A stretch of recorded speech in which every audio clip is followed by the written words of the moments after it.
Welcome back to Gloved Up Garage. Everybody thinks that the barn find era is really coming to an end. I'm going to say I have to disagree. These cars are still out there. They're still able to be found. And I think I might have gotten one of the cheapest 89 5-liter 5-speed notchbacks in a long time, at least from what I've seen. So this car followed me home. I really wasn't anticipating on buying another project car. I've got plenty of stuff to do around here. I still need to finish my SSP, the Lincoln, the Marauder, the 93 Fobra, all that stuff. I've got plenty of work to do. But this is one of those deals that you just have to jump on when you find out about it.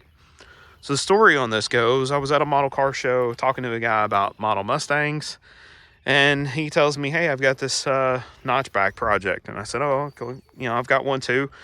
We looked at each other's pictures of the cars, and he started telling me about another project that he has. It's an LS swap Volvo wagon, which in my opinion is just as cool as a notchback. And he says, I'm gonna have to sell my notch in order to fund the LS swap on the Volvo.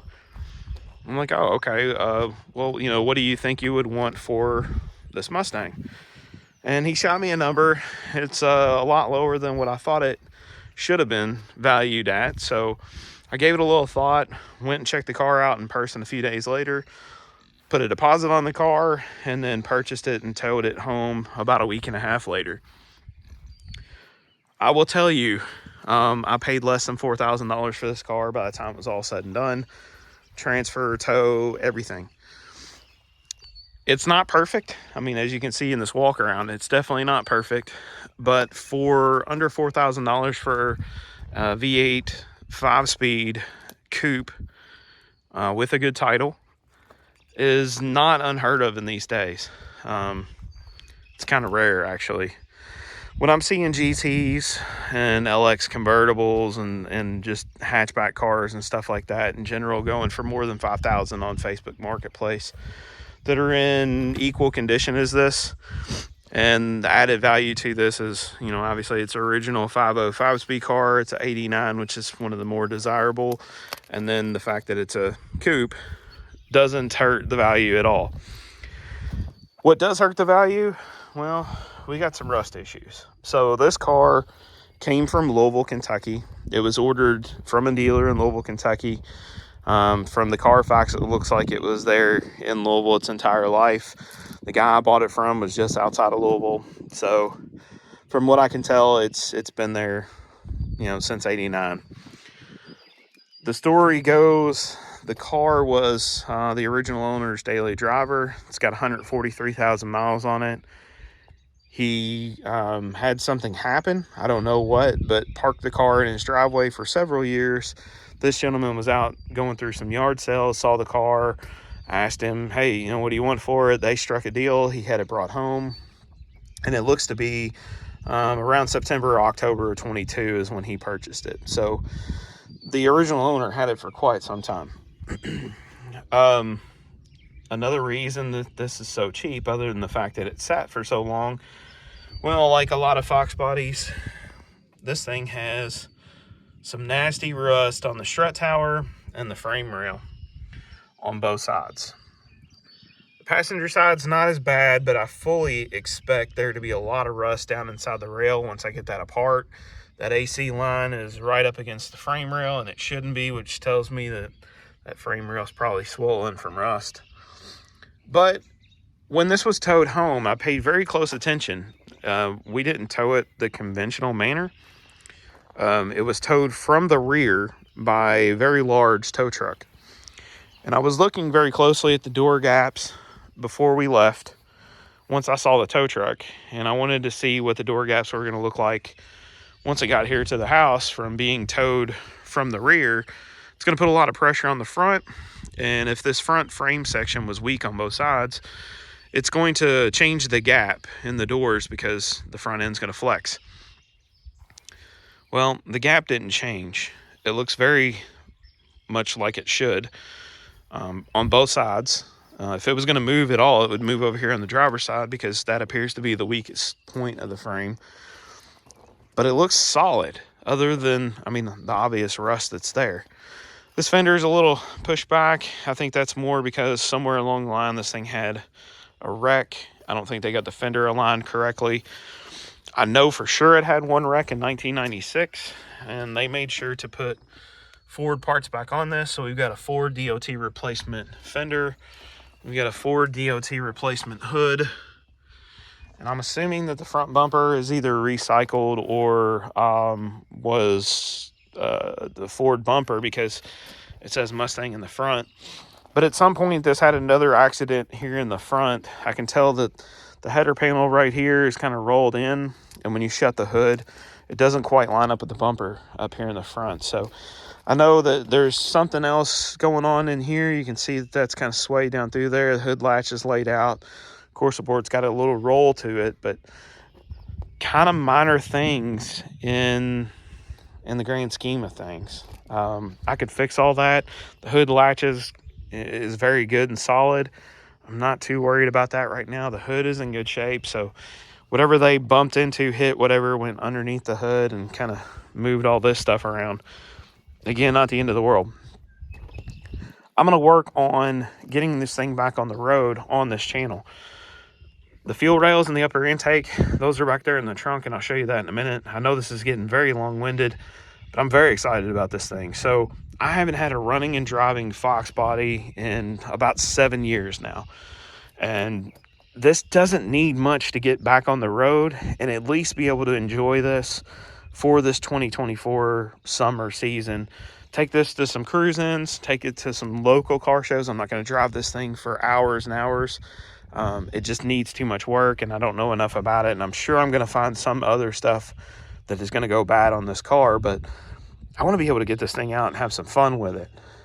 You know, obviously not going to go hit the drag strip and try to set down some, 10-second quarter-mile times with it, but I want to have fun with this thing. So I need to get the injectors out. I'm going to get them cleaned, clean out the fuel rail. The fuel tank has been pulled out, so I can go ahead and replace the level gauge and go ahead and replace the fuel pump for it. But this thing is just as cool as can be.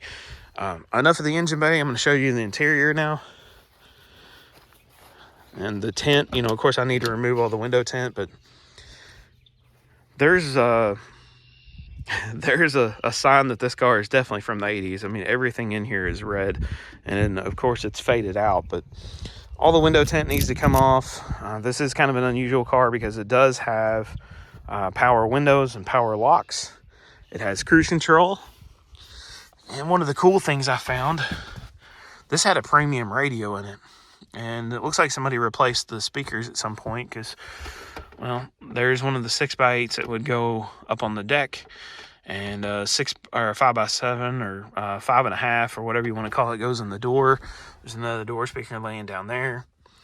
And then somebody took the time to put a Pioneer tape deck in this thing, which I'm not quite sure why they did that, because with the premium stereo, you got a tape deck and an equalizer and everything built in. So it is what it is. They did what they did. It's pretty cool. I'm probably going to go ahead and put the amp and stuff back in it just because. I mean, I don't really care for the Pioneer.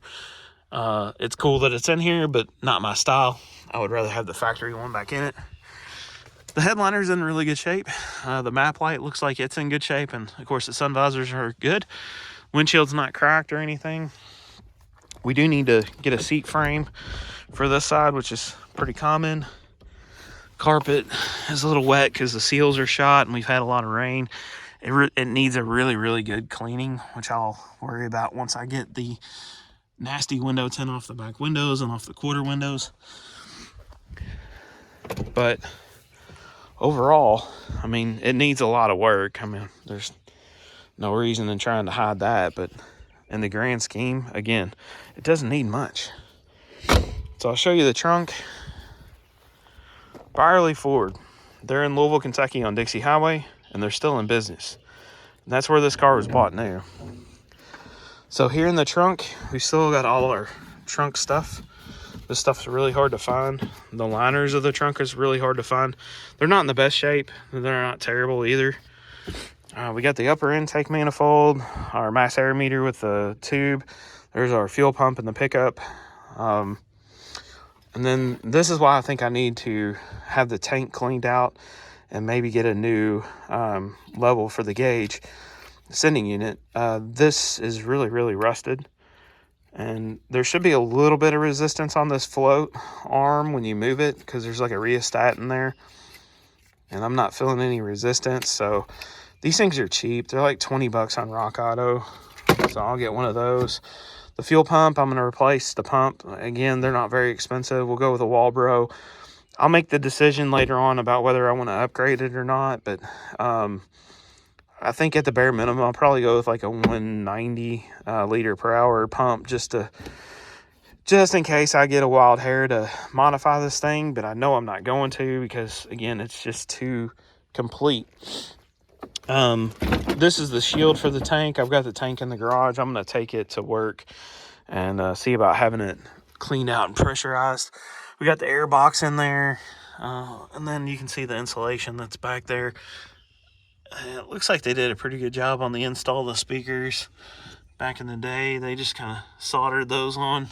So we might replace those at some point. We'll see if they're blown or not. But again, it's complete. This thing is stock down to the factory tailpipes. And when I looked underneath this car, you can still see the Ford part number on the mufflers. I mean, it's just complete. Is it perfect? No. And I didn't pay a price of a perfect car. It needs a lot of work. There's a lot of rust in it, of course, up front.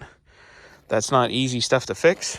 But like I said, solid. And I want to get an opportunity to drive this car and get it running and back on the road.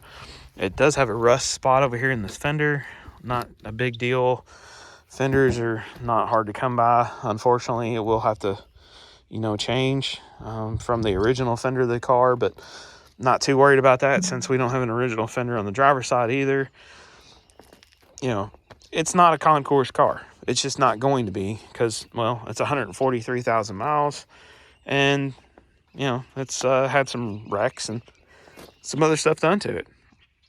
But it is a good, solid starting project. And again, going back to the value of these cars, it was a deal that I couldn't pass up on.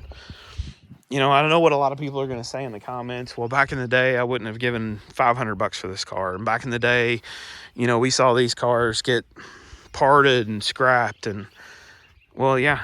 And now we're starting to run low on this kind of car. The pristine cars that don't have rust in it is the rarity these days. And this is kind of what we're left with in this Mustang hobby. We're getting these things drug out of garages and pulled out from underneath tarps that have been sitting. And let's just say Ford wasn't the best with their rust prevention. So this is what we're left with. But I don't know about you guys. I'm really excited. I know this is a long video. We're closing in on 14 minutes of me yapping about this car. I'm excited about this one. I really want to get to work on this. So in the background of me finishing some of the other stuff that I've got, you'll see little things come together on this. The fuel injectors, the fuel pump, the sending unit, the tank. I'll start to put that stuff back in. And then I will do a video on this car all by itself of, will it start? I mean, I don't know that it starts. I don't know that it's running. I don't know that engine isn't locked up because, well, I have no way of telling. I don't have a battery in here. I don't have an intake. I don't have a fuel system. So, yeah, I could probably squirt some ether in there and get it to run, but I'd rather it run on its own systems. So, let me know what your thoughts are in the comments down below. Did I pay too much for this car? Am I crazy to take on another project car? Probably. I mean, that I kind of, yeah, I'm not going to lie. It probably shouldn't have taken on another project car, but it is what it is. Again, sometimes these things find you. It's almost as though projects seek you out. And I felt like this one kind of sucked me out. But, yeah, let me know what you think down below. Again, I want to appreciate everybody for watching. Thanks for all the comments and the likes. Thanks for the subscribes. remember to stay gloved up.